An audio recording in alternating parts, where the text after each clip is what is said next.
대구 경북 일보는 대구 동구 윤석준 동구청장과 구청장실에서 인터뷰를 가졌습니다. 흔히들 취임 1주년이라는 명분 아래 많은 언론사와의 인터뷰가 있었지만 이날 윤석준 청장과의 대담은 격식을 갖추지 않은 직원들과의 소통을 하는 형식으로 이루어졌습니다. 윤 청장은 젊은 나이로 정치에 도전해 2010년 제6대 대구광역시의회, 2014년 제7대 대구광역시의회 의원으로서 교육 분야에서 8년간 의정활동을 한 교육에 대한 열정이 남들보다 더욱 강하다는 인상을 남겼습니다.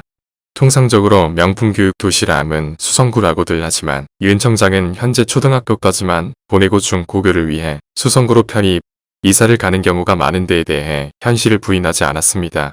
여기에 대한 윤 청장의 대안은 근본적으로 교육 환경을 바꾸지 않으면 학생을 가진 학부모들의 의식이 변하지 않을 것이며 또 교육특구 지정을 위해 초중 영어 캠프 지원 등 예를 들면 서울의 강남권 명품 인터넷 강의 시스템 수강 지원과 건강한 학습권 보장과 현재 진행 중인 동구 장학회를 확대 개편해 재단화할 것이라고 했습니다. 또한 대구공항 이전과 더불어 공항 후적지 개발에 대한 계획도 언급했습니다.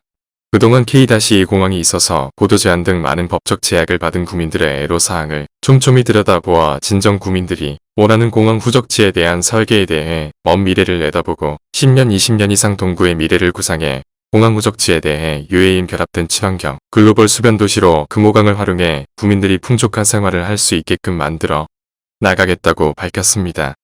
윤 청장은 그 어느 지방자치단체장들과 다른 지역 주민들의 민원에 대해서는 직접 소통하는 방법을 택하기도 했습니다. 주민들과의 소통 방법에 대해서 윤 청장은 저는 업무용 휴대폰보다는 개인의 휴대폰으로 직접 주민들에게 알려주어 각종 민원에 대해서 직접 전화를 받아 민원에 대한 애로점을 각 부처별로 전달 시정토록 하고 있다고 했습니다.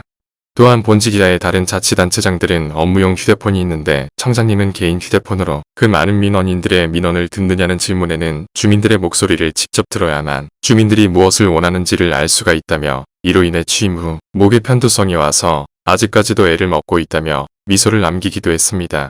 마지막으로 편한 마음으로 지금 동구청장으로서 동구의 미래에 대한 말씀해달라는 질문에 윤 청장은 시간이 날 때마다 주민들을 만나고 있으며 대부분 K-2 공항 이전에 대한 미래에 대한 바람이 많았다며 그동안 고도 제한과 소음 등으로 피해를 본 것이 최우선적 답변이었다며 앞으로 도시 발전을 위해 분여로운 공동체, 미래가 더 기대되는 동구 라는 구정의 슬로건과 같은 구민들과 더 나은 동구 발전에 정열을 바치겠다고 밝혔습니다.